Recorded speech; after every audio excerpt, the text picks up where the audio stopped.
Welcome to Still Plays Galaxy of Heroes. This is Grand Arena for the alt account. This is all 3 rounds from last week's matches.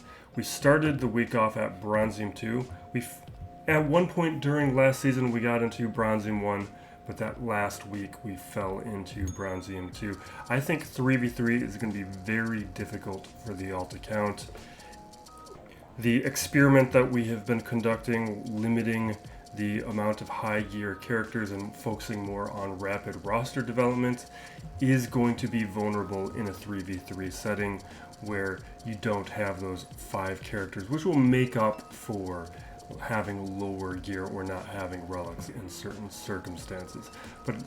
But I will be working on some specific counters to make this a little bit more successful in the future. We're going to start off showing where the account sits at this stage at the beginning of the week, 3.3 million GP. Here's an idea of where the gearing stands. We have several more squads built up this week than we did the last season. My opponent, though, in this first round, 2.4. This is probably a better example of how you can augment what I'm doing. You can see he's significantly shallower than where I am at. He does not have as many squads, but he does have some really nice relics, key teams, and a very good performance for the amount of relics and squads that he has. Because normally what I've been seeing in Bronzium are a lot of rosters that are pretty big that have fallen down into this area. And climbing through this muck has been pretty difficult. So he's cleared my board. For his defense, we're looking at Padme, Geos,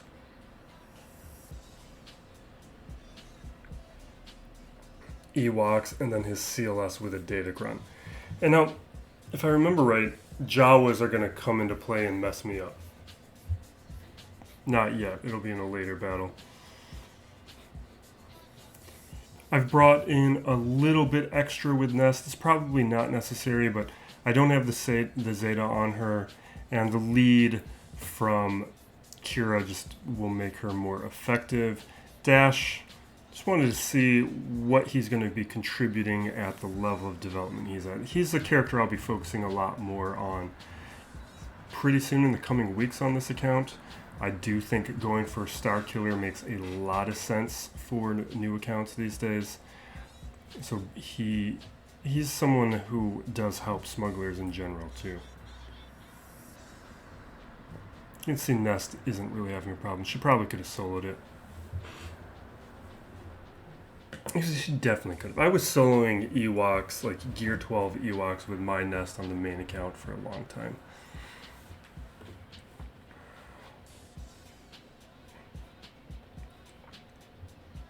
Now here is where we get the Jawas, unless that was round 2.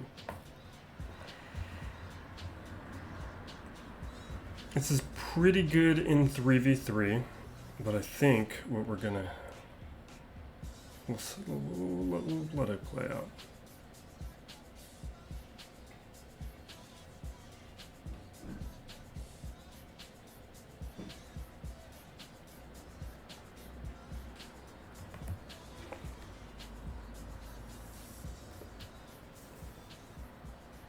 Here it is. Here's the Jawas. You can see my machine is now lagging and can't process what's going on.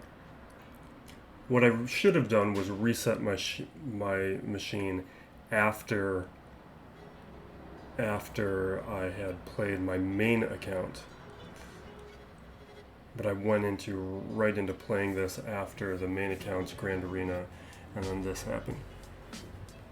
And unfortunately, it's going to cost me this battle and this counter, which is problematic in a 3v3 setting where I don't have a lot of other Geo counters.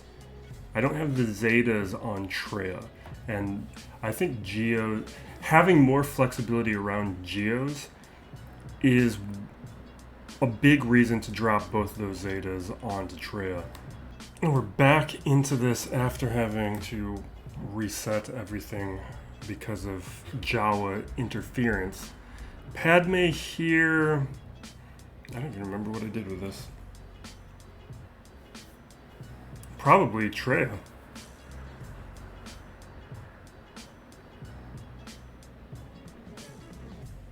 But what you're going to see here is really just how these characters aren't ready yet. And probably Scion may have been better. No, I like the call. It's just the gear levels aren't where they need to be. And without the Zetas on Treya being able to dispel the debuffs, it complicates things.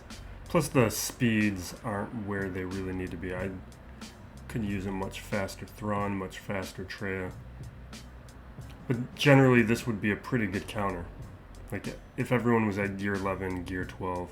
And it's a squad that I'm definitely prioritizing for just these kind of, especially in a 3v3. In 5v5 there's ways around some of these other squads, but Treya becomes, I think, much more valuable in a 3v3 setting.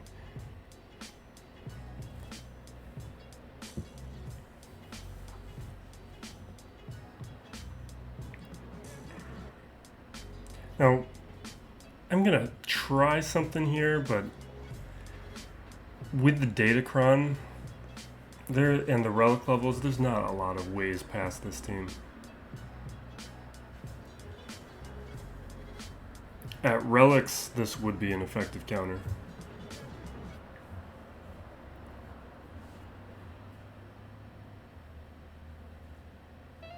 You can see we just don't have the damage output to manage this. And because we're not at relics, we don't really have the potency to reliably land some of these debuffs. Like, we had the tenacity down, so we got some of those, but there was one of those stuns that didn't stick.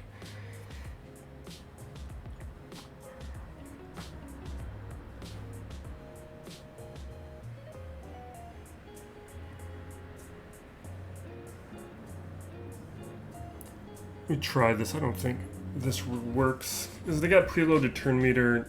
This is kind of a desperation play. This works at lower gear for the Geos or higher gear on the bounty hunters. But this mix of going up against higher gear Geos and me having lower gear bounty hunters is not going to cut it. So I just have to call it at that point. Like, we could technically keep on going, but it's a thing where after the Jawas ate a battle, there wasn't a shot, and there's no way past that CLS. Now for round 2. You can see we fell down to Bronzium 3 because of that. Probably a sign of things to come. So my opponent here, Das Wolf, 4 million GP, so slightly larger than me, like 700k more than me. Good roster depth. You can see how many squads that he has, but he's missing some key characters and some key squads. So you can see he had a little bit more trouble. Even though he has more GP than my last opponent, he struggled more up against my defense than the first round guy did. It's why the squads matter more than the GP does. And the amount of relics. I didn't notice how many relics this guy had, but it was a different amount.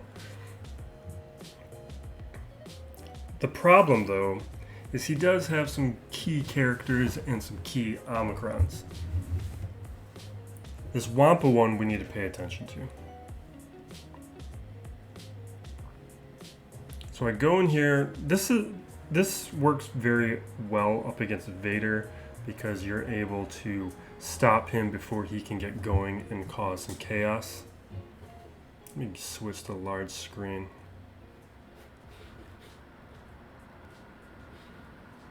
And you see this works for handling Vader, but the situation I'm in now is I can't beat Thrawn. Because if I beat Thrawn, then that means the Wampa Omicron is going to be active in all subsequent battles. So I have to ignore Thrawn, try and take out Wampa without taking Thrawn out.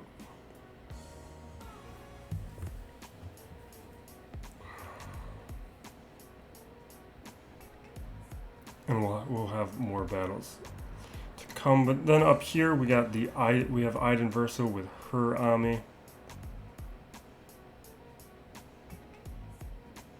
We have Traya and Sith comp. Jedi Knight Revan was the original meta counter to Traya. This is pretty reliable. I don't even remember how it went though. But focusing on Traya, like, without the Sith trio, this squad's not going to function in the same way. I've got tenacity up. I don't need to worry about Palpatine. And as soon as we take out Traya, the isolate is going to drop. And once I get marked again, I can focus down on Palpatine and get around him.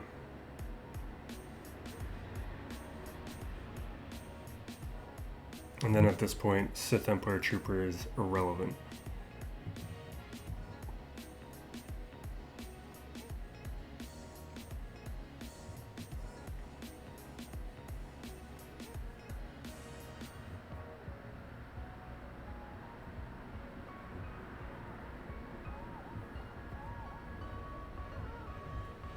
Yeah, so that's quick work. But we're down my Palpatine, my Jedi Knight Revan.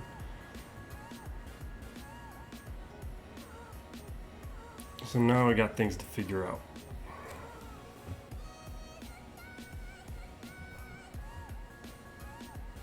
I'm probably going to Sith, yeah.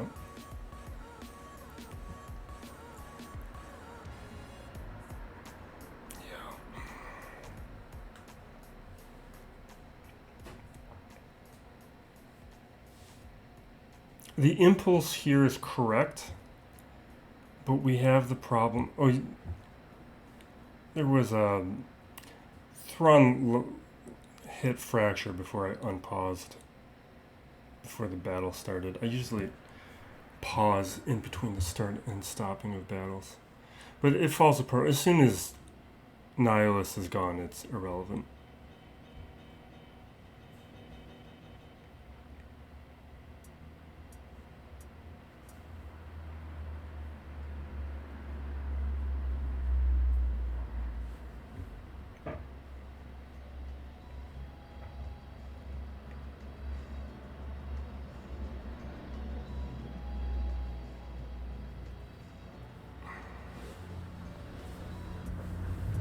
B1, is that much? Yeah. Under stealth, we don't have to worry about counters. B1 is going to be able to heal. We've got healing control. We have stuns. We've got shock. There's a number of things that could work here. But it's still going to be vulnerable. Wampa starts out quick. We counter. We get our stun. Put everyone under, not everyone because fracture landed, but we go under stealth and we can work on Wampa. You can see we're not landing as many stuns as I would like or hope. Go after Thrawn to not deal with a counter from Wampa. Although he wouldn't counter without the protection up, so that's not something to actually be concerned with. You can see like this is kind of working. But there it goes. We almost had it. Better mods, a little bit more gear, and this completely works.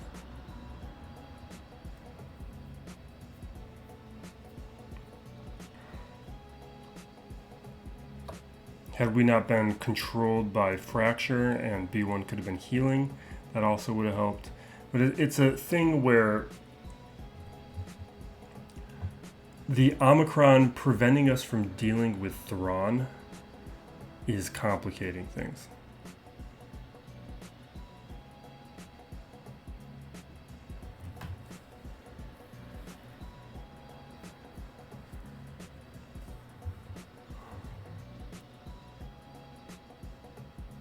Do I really just keep going at this?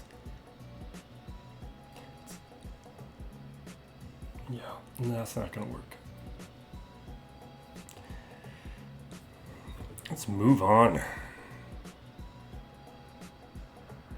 I deliberated for a while before I decided to just move on, which is the correct call. So we got Iden. And what I'm going for here, the idea is if by any chance they can take out Malik, Darth Talon is around for a revive. We've got a little taunt to take some hits. Do I not go with that? Okay, so what do I choose? That's fine too. Empire? Yeah. Like, that's a team. This is the type of thing where if we were engaging with relics more, some of these things would work. In 3v3 though, it's kind of tough. In 5v5 it's much more workable. But it can be scary. Not really a recommended way.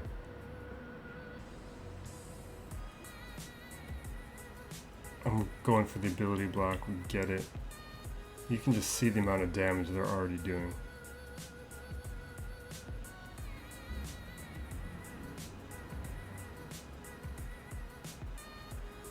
We can't deal with those counters and the amount of damage they're doing.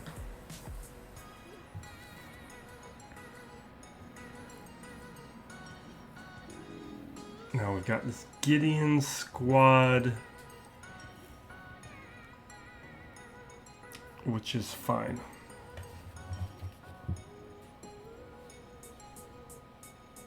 But what you're really seeing is we're missing certain squads and characters that would really help us out. Now, you could overpower some of these things with relics, but I'm looking to build out certain squads quickly. Like, we're going to be pretty close to gas fairly soon. I'm going to be working towards Star Killer. We're going to have additional high quality characters pretty quick.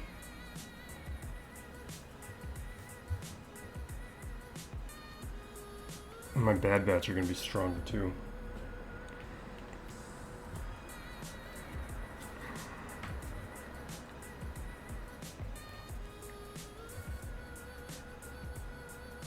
I'm going for Malik probably.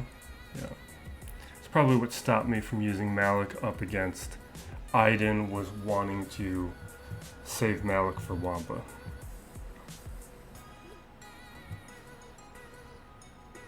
But with the healing immunity that Wampa can put out, it has its own risks.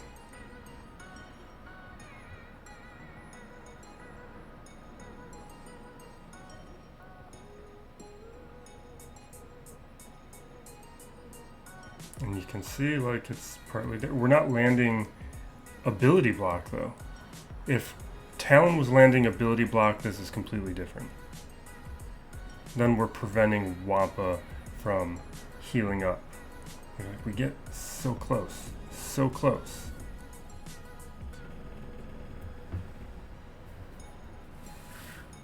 And this is why I was saying at the start, 3v3 is going to be more of an issue. Like in a 5v5 scenario, we get through Wampa. Because you just have more characters attacking, so that little sliver of red, we're able to take care of that before he takes his turn. But in this kind of scenario, there's less room for error. There's less wiggle room to work with.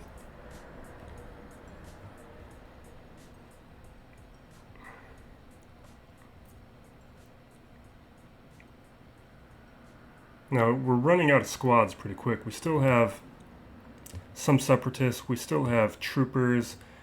We've got some other decent characters.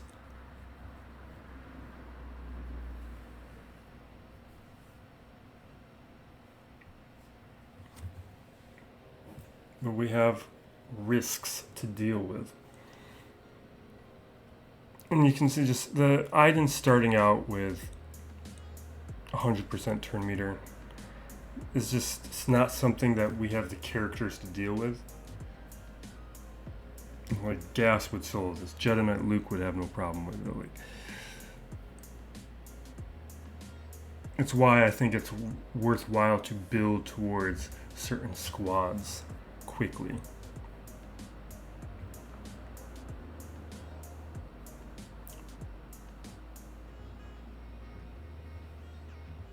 I think that Django prevent revives Zeta on his unique is one I'd really like to have. So we take care of Gideon because execute prevents revives. But it would be nice if Django could help out with that.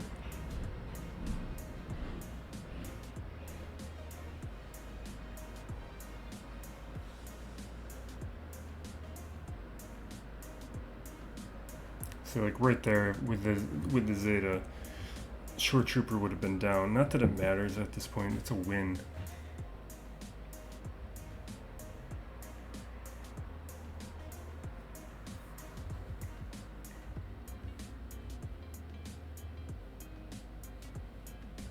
But with these two Omicrons, like, we're not gonna have a lot of solutions.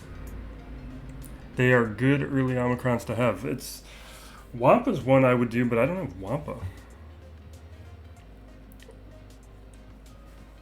And it's something that, like, I don't know exactly how I would approach it or I think about it. I used a lot of Get One early on to develop my account faster. So I was getting gear or shards on ships and characters like Sunfac or Ghost and Phantom to get access to those ships more quickly, but that also meant that I was reducing the amount of shards I could then potentially purchase. I hoarded a lot, but that all went to Malik. And I'm in a state of hoarding right now.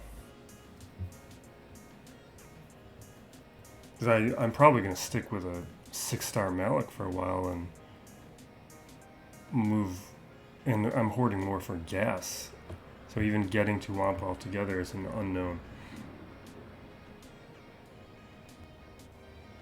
And we're calling this round here. I try a few more squads, but to no difference. We'll move on to round 3. Now the final match of this week's Grand Arena. So I show a quick glance at this, but this was all shown in the last one. We're going to move forward. You can go back to see specifics on that. My opponent for this round, Porky.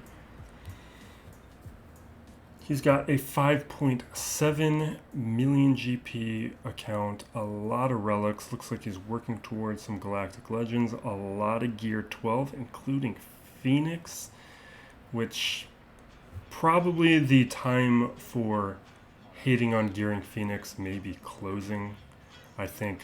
Well, we have Profundity is requiring Hera, but on top of that, we know the Phoenix are going to make an appearance in the Ahsoka show, which means CG is probably going to be revisiting Phoenix and making them a much better faction in the future.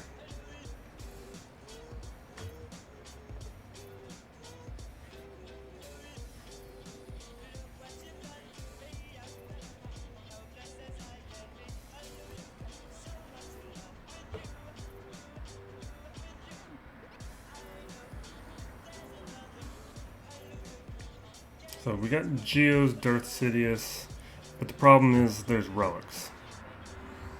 Let's get to the large screen.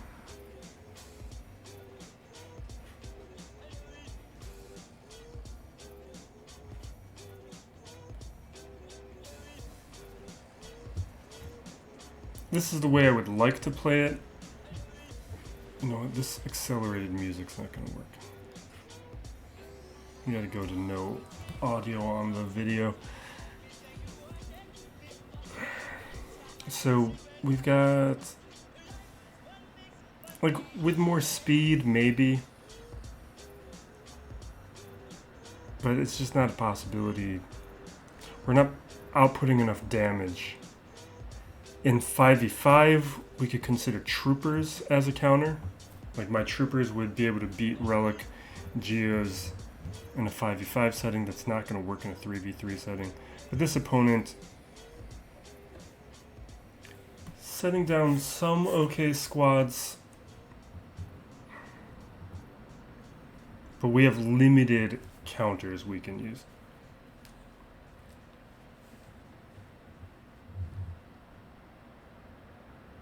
Now, it's Vet Chewy, so we don't need to worry about guard on Han.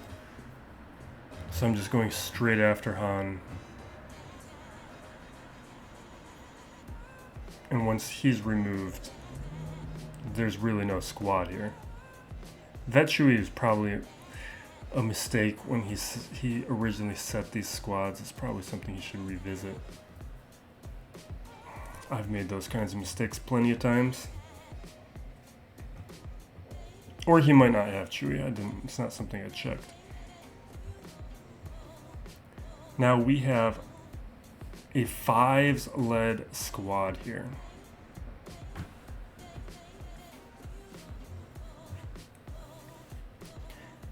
Cody's not 501st, so he's not going to affect the sacrifice. I started this off thinking I need to go for 5s first.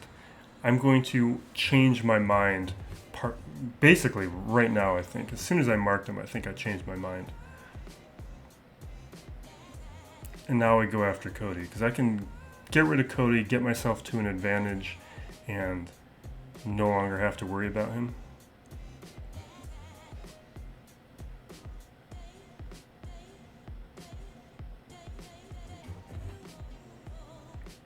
Now I'm going for 5s, but what I'm going to see here is I don't have the damage output to really manage him.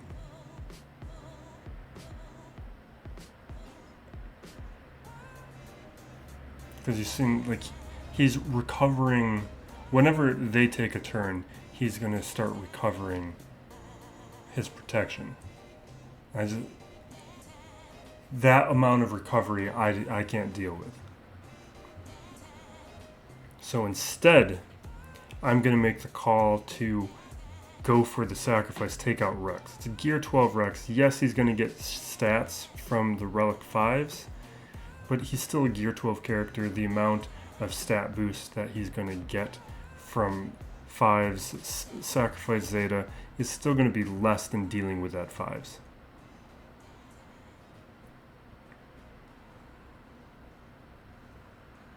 We had Foresight up, which helped us survive the aerial advantage. Now I'm just autoing.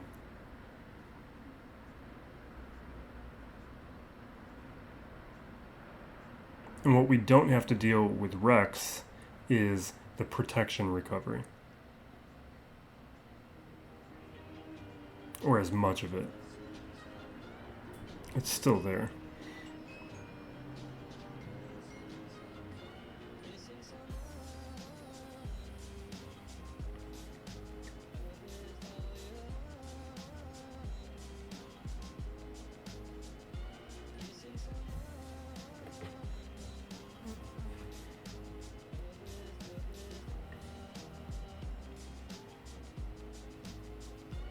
I don't even remember if I got through this. I think we get through it. It just takes a while.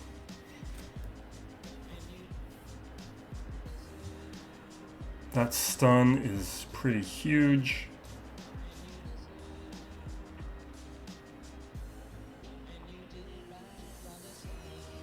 And there we go. So that clears one territory.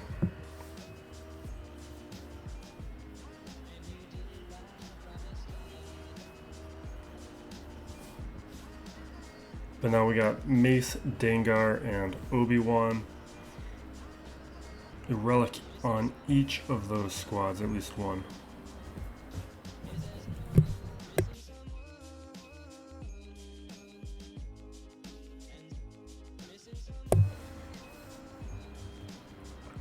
What's nice about all these squads I gotta deal with is, yes, they have relics, but a lot of these squads and characters aren't all that worrisome. Like this is kind of a nonsense squad, this Mace squad.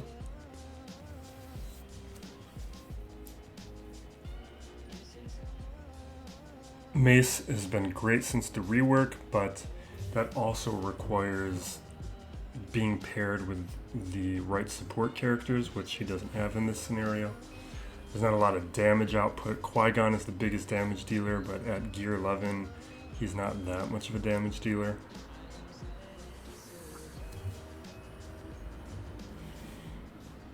One thing that has occurred with this account is I don't really use Grievous that much since I don't have the Metaloid Monstrosity Zeta applied to him yet. It's definitely a worthwhile Zeta, but without the relics, it's also not as great.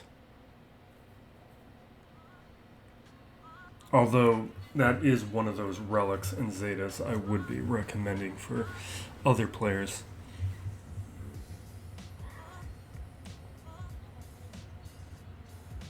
It's one of those like first ones. Like for Fleet Arena alone, I should really have relics on my Grievous.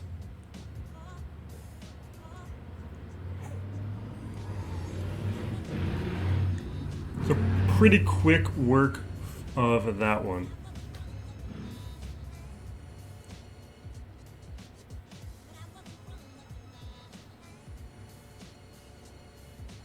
Now we got Dengar with some weak support characters.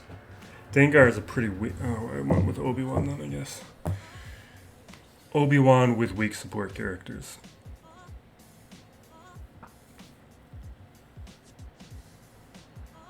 Yeah, I'd definitely go with Mando.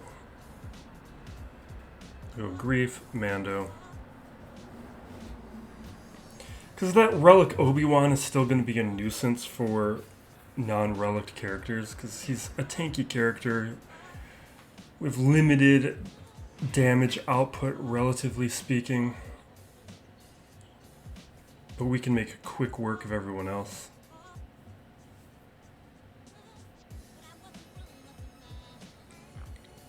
Just going for the contract as quickly as I can.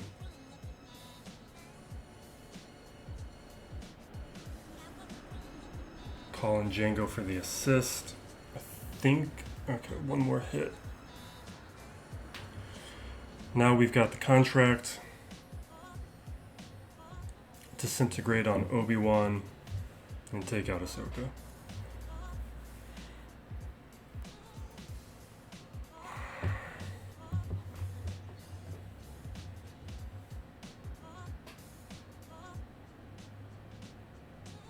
I wonder what this player's goals are, because all of these relics are required for something.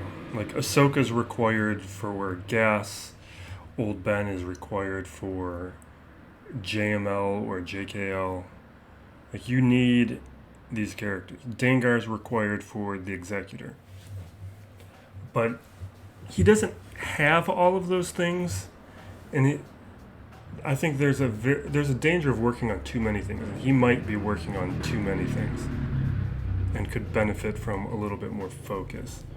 Now, he's going to win regardless because I can't deal with his Geos, which is another reason why I gotta have a better Traya squad. Which actually, I might drop those Zetas on before next round. I kind of need them.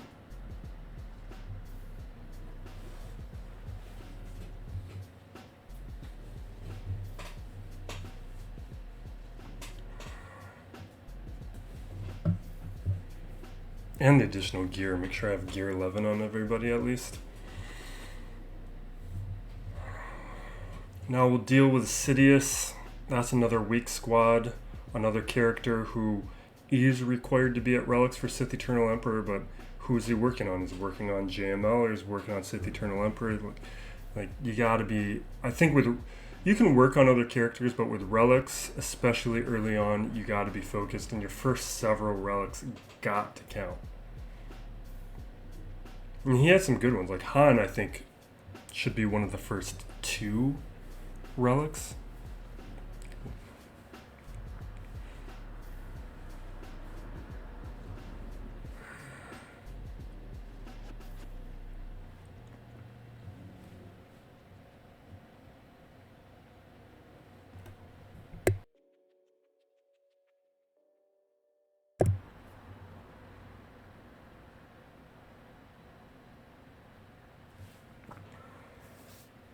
And what we have here is we've got Annihilate, which will be able to take out any of the more dangerous characters. We've got a lot of recovery from Shaak Ti. You can see I need more gear on Shaak Ti for this team to really be a threat. I could probably put one of the Zetas onto her. Unique Zetas worth having on. But that's handled. But here's where we're limited and where we're going to wrap up. I'm not even going to attempt it. It's just you need to have certain geo counters, and without a Relic Vader, Empire's not going to function up against this level of geos. So, oh, did I throw that in? Yeah, we're not going to show that. They just die right away.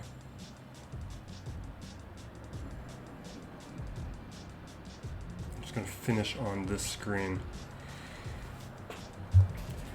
So Traya in a 3v3 setting is probably what I needed at this point. And this is one of the big themes of this video is the import of having her in a 3v3 setting. I didn't feel the pressure to have her as much in 5v5 because there's other ways around geos, there's other ways to deal with squads. Not the case here. She's become much more important. And that wraps up this summary of the Grand Arena on the alt account for the first round of Season 29. Got several other videos out. We had the quarterly speculation a little bit ago. I've got a list, the ranking of the recent marquee characters that are the single shard farms, of which ones I would prioritize based on their impact on your roster. I'll put those over there. Thank you for watching. Be safe out there, everyone. Be excellent to each other. This is Still Plays Galaxy of Heroes.